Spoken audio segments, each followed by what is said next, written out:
Now, it's probably not surprising. Colonel Parker wasn't 100% happy with the final result. One of his objections was the fact that they had focused on some of the catering at the hotel, the big sides of meat, the opulence of the surroundings. He was concerned that people in some of the less affluent cities that might have come to see the film perhaps had to make some sacrifices that week, that they might feel a bit alienated by the opulence. Colonel Parker apparently was also unhappy about the fact that they were sort of virtually discussing a league table of who was the biggest attractions, whether it was Streisand or Sinatra or Elvis.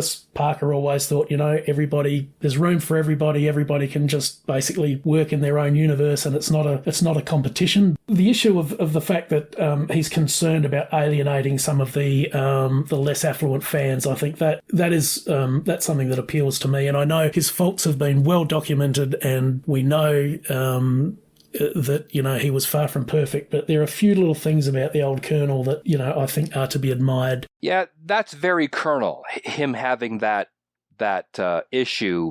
Keep it simple.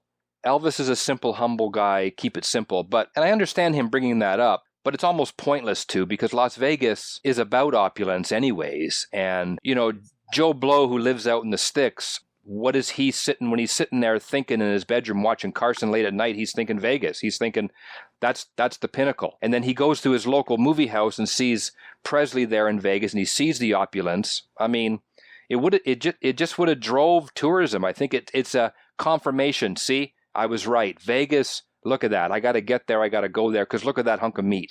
You know what I mean? So I don't know. Colonel always had his own way, and to bring that up makes sense for me, knowing what I know about Colonel. But to me, that was just more a diamond, a glistening thing, a reason to go there.